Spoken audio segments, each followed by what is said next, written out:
Hi, I'm Brett Johnson, former United States Most Wanted cyber criminal. Guess what? So, not a usual show today. Instead, I'm going to start doing a series of shorts, just kind of showing you some of the stuff that you can find, some of the criminal stuff that you can find on Telegram, on Dread, over on the dark web, on some of these dark web marketplaces, things like that. Because you know what? Sometimes a person got to be shown to know exactly what's going on. I mean, I can talk about it all day long, but showing you makes a world of difference. So venture with me as we get in the machine and visit some Telegram stuff out of the gate. What I'd like to show you, I'm going to share a screen right now. So out of the gate, here we've got a couple of vehicles that are being advertised for sale on Telegram. All right, so it's not just vehicles this guy is claiming to sell. He's also, this advertisement here, he's claiming to sell brand new VINs, vehicle identification numbers for cars, as well as brand new titles. So if you buy a stolen vehicle or acquire a stolen vehicle, he's saying, hey, a brand new VIN, I'll issue you a brand new VIN so no one will know that it's stolen. That's going to run you $750 to $1,000. Tell you what, I'll do you even one better. I'll give you a brand new title for that vehicle. That way you can drive it, you can tag it, you can license it, whatever the hell you want to do. You can resell it if you want to, and that's only going to run you $1,500 to $2,000. Or even better, I'll do the all-in-one shop and stop. You can get the VIN and the title for $3,200. This is one of the things that's being sold or advertised. Let's say advertised. I'm hesitant to say sold, and I'll talk about that in just a second. This is one of the things being advertised on Telegram. Another thing that's being advertised, of course, are vehicles, stolen vehicles. Here we have what looks like a Dodge, I don't know, I guess that's a Challenger, Charger, whatever the hell that two-door Dodge hot rod is that they're going to stop making at the end of this year. So he's saying, hey, $12,000 can be cleaned if needed. Now, when he says cleaned, he does not mean take it through the car wash. That's not what he means. What he means is he will provide a brand new VIN and a brand new title for that. So I just wanted to start out this little short video mentioning that, because here's the thing. Just because you see something does not mean that it really exists. All right. I can show pictures of big rock candy mountains all day long, but that don't mean they real. I could also show me with a very pretty face with some Photoshop work. That don't make it so. Think about Telegram. And I've talked about this before. The difference between Telegram and the traditional dark web, those things you find on Dread or Alpha Bay, or I forgot what the new market is over there. I've been on it, and I'll show it on an upcoming video. Trust works differently. On the traditional dark web, what you have to have the Tor browser to visit, those sites and marketplaces, trust is a much more firm, concrete thing. You have vouching systems in place. You have review systems in place. You have word of mouth that's in place. Your name, your screen name becomes your brand, and you have a constant exchange of real-time information. It becomes very, very, very difficult to get ripped off on the traditional dark web if you know what you're doing. All right. Now, that being said, even when I was top of the heap, I would get ripped off sometimes.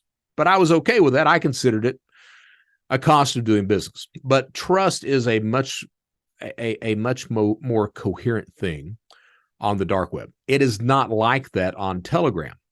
Telegram on trust trust for Telegram tends to be established through the rapport of the different users, the bullshit that each other does with that they do with each other. I'm going to show you just an example of that. As long as we're talking about this, I may as well go whole hog and show you exactly what I mean. So what I like is this site. Hold on just a sec. Just a second, everybody. Why? Yeah. So there's the Telegram web. Here's your Telegram. Oh, there it is. All right. So I'm going to share this screen with you so that we're all on the same page. So this is Telegram that we're on. This site, this channel is called Shark Tank. It is extremely good about what it does, but it's also very good about showcasing that rapport between the different Telegram members, the different criminals that are using Telegram. So I'm gonna, whoops, I don't want to use that. Instead, go ahead and knock that in the head. No, Betty. I see block. Let's see. Close that out. Come on. All right. So this is Telegram. And just to go through some of the report, first of all, you see this. All right. And this is a nice little lesson for everyone. Here is a video of some of the money that this gentleman has stolen. He's got stacks of hundreds all of a sudden. Now, I have talked before about the motivations of cybercrime. You commit cybercrime because of cash, you're looking to profit. You commit it because of ideology, you've pissed someone off and they're looking to get you, or you commit it because of status. You're trying to impress your criminal peers. But what happens if you don't really have any technical expertise? What I would say is happens there is that you need to show that you're very adept about committing these crimes, that you can profit. And that's why you see a lot of these individuals that they will show their stacks of $100 bills. They'll advertise it on YouTube or Facebook. They'll wave the money in front of them. They'll show you the checks that they've stolen, things like that. It helps to establish one's street creds. All right, like here we've got another video. This guy's got the 50s and the 20s. So there's 2,000, 4,000, 6,000. I assume that's, looks like that's more. Maybe that's just 1,000. I forgot what that colored band means. All right. Oh, I'm sorry. That's a 10,000, 12,000, 14,000, 16,000. I assume that's 17,000. $17,000, his cell phone. And I guess that envelope is what is carrying his money for him.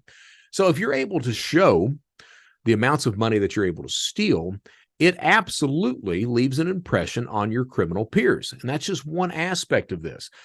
I was talking about the rapport. I said that trust on Telegram is established through the rapport of other members. And here we see some of that in play. All right. You see here, they're not talking really about any type of crimes being committed at all. Instead, they are simply bullshitting with each other, just shooting the shit. That's it. Okay.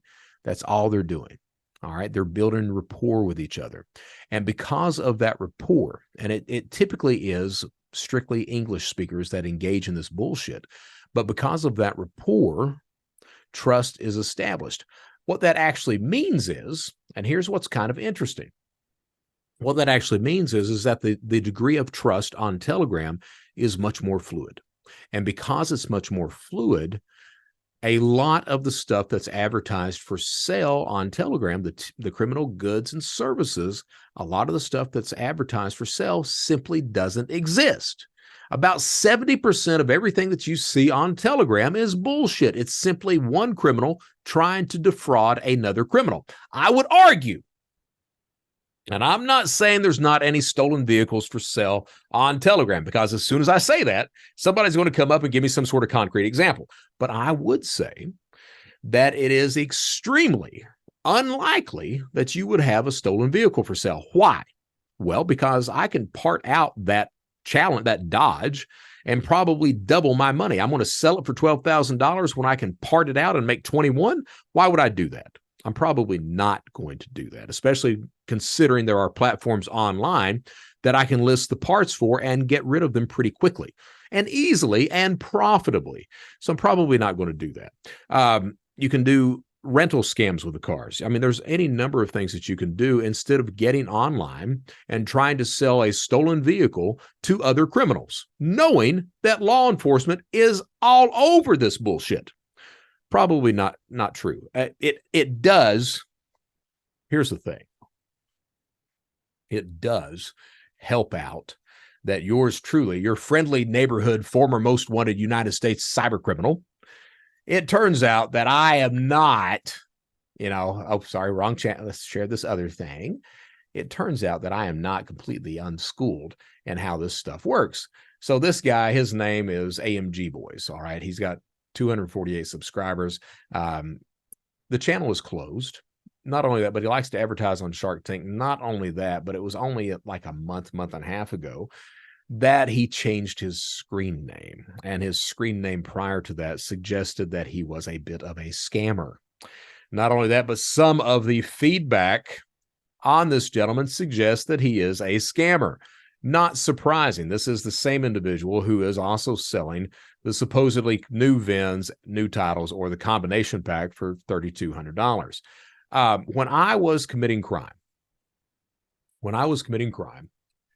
we did see this exact same type of scam coming into play. I mean, it's very interesting.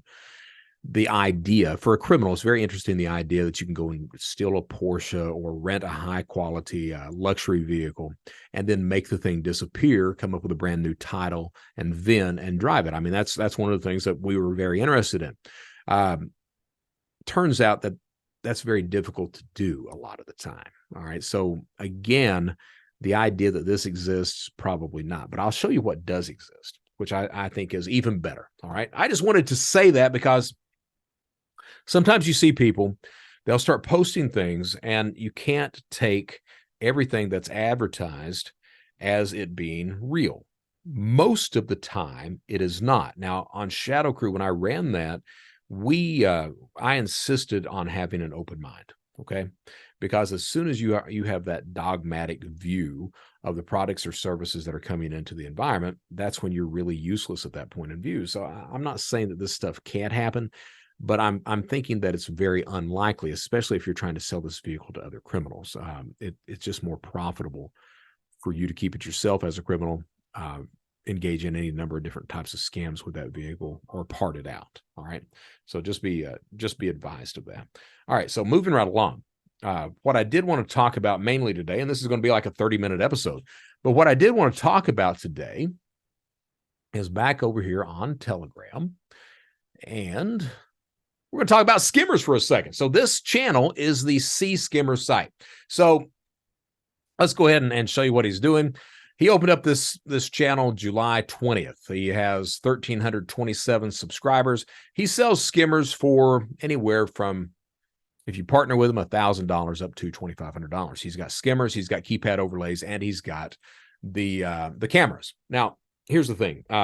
We had Skimmers back when I was committing crime. Back then, we didn't have 3D printers, so you had to machine this bullshit out. It was hard to make a skimmer, and as such, typically, these Skimmers sold in the $5,000 range, typically, all right? Since that point in time, we've had 3D printers. The tech has gotten easier. You've got Chinese knockoffs. You've got all this stuff that goes on. Today, Skimmers typically sell in the $2,500 range, and Skimmers are available for really any ATM, any gas pump as well. Skimmers, this channel, sells those types of Skimmers. Now, just to walk through this, what a skimmer does is it captures track data. If on the back of your credit or debit card, track or chip data, but on the back of your credit or debit card, there are 3 data tracks. The first data track is the customer's name. The second data track is the card number. There's a /, then a 16-digit algorithm out beside of that. The third data track is called indiscriminate data. No one uses it, not the good guys, not the bad guys. What's sold on criminal marketplaces, forums, Telegram, places like that, what's sold is the second data track. And here's why. When you go into shop and you swipe the card, insert the chip, what have you, the only information that's sent off for verification is the second data track. That first data track, the customer's name, that just simply shows up in front of the cashier as that cashier is cashing you out. So typically a criminal buys, say, 10 of these track 2 dumps. They're called dumps. So he buys 10 of these dumps. He gets 10 cards, either counterfeit cards coming out of China, cards that he's made himself on a PVC card printer. Maybe he's washing out prepaid debit cards or prepaid credit cards, something like that. But he takes 10 cards. He encodes all 10 dumps on those 10 cards. Track 1, he makes one fake driver's license, or he buys a fake driver's license in just one single name, and he encodes all 10 cards for track 1 in that one name. That way, when he goes to shop, he swipes the card, inserts a chip. Track 2 goes off for verification. Track 1 shows up on the screen in front of the cashier. If they're ever asked for identification, he pulls out the fake driver's license, shows it, walks out very happy with his laptop, camera, what have you. And that's typically the way this stuff works. Back then, those things sold for, a dump sold for about $30. Today, Skimmers here is selling them anywhere from $50 to $70 per dump, depending on the number that you purchase, okay? Now, what Skimmers is doing is they're also capturing the PIN, the personal identification number, so that you don't have to use that dump to walk into the Apple Store or Walmart or Best Buy or someplace like that. You've got the PIN. You can take the card to the ATM and start pulling cash out. So it's dump and PIN is what they're advertising, and Skimmers allow you to do that. The Skimmer simply captures the track data. There's either a camera that's pointed at the keypad, or there's a keypad overlay that fits over top the real overlay that captures those PIN numbers for you. So it's sold in conjunction with those two. So that being said, let's share screen here and talk about Skimmers. So this is a channel created July 20th. He says, below, I will inform you about the 3 most important devices that we have on our site for sale. We have a real-time skimmer. The real-time skimmer will make data collection much easier. The times from the skimmer and PIN pad are the same, so you never lose a PIN again and play a video for more than 12 hours. Because in the past, the devices weren't connected. So in the past, what would happen is the skimmer would capture the track data, and then you would have a camera or a keypad overlay that would capture all the pins, and then you would have to try to match those up. And sometimes they wouldn't match up because sometimes somebody wouldn't put in the pin number. So you'd have a lot of mismatches that would appear depending on how many tracks were captured and how many pins were inputted. What he's doing with his product is it's got a timestamp on it, so it matches up. You know the hour, minute, and second that the card was inserted and that the PIN was inputted, and you're able to match those up much easier. Saves you time, effort, money, and it becomes much more profitable at the end of the day. So he's got the skimmer with real-time download in Bluetooth. So you can leave the skimmer inserted, have a Bluetooth connection, download all the track and PIN data as well. And then he's got a skimmer with radio frequency as well that captures all of that. So just show you what it looks like. Here he's got the skimmer that's going to be inserted over top of the real slot. Just clicks right in there. He's going to show you a test with a card. Inserts the card, pulls the card out. Inserts the card, pulls the card out. When he inserts it, it captures the track data. It goes through to the real slot itself and allows the transaction to take place. Meanwhile, he's got a keypad overlaid over top of the real keypad so that when you put your PIN number in, it captures your PIN number, but it also allows a pass-through for the PIN number to go into the ATM or to the gas pump so that the transaction absolutely completes. That is the game today with skimmers, okay?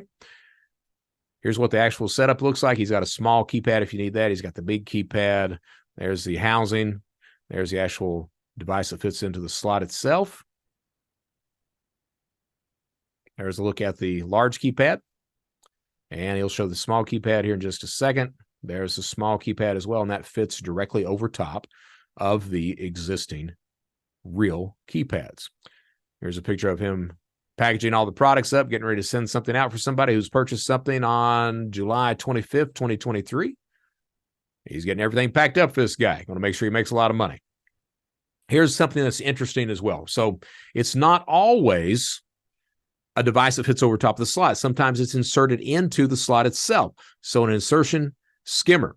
He's showing how that actually works. Let's come back again so you can see this.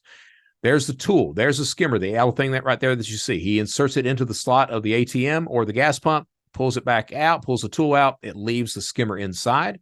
And then someone comes along to do a transaction, inserts the card. It captures the data without extracting the skimmer. Skimmer stays inside, captures all the data. When he's ready to retrieve his skimmer, he simply comes back with the tool, inserts it into the slot. It catches onto the skimmer itself, pulls it out, and that is the transaction. So this is all this stuff together. Okay, let's see we got I think we've got a video with the camera. Oh, one of the things that Skimmers also does is they sell dumps.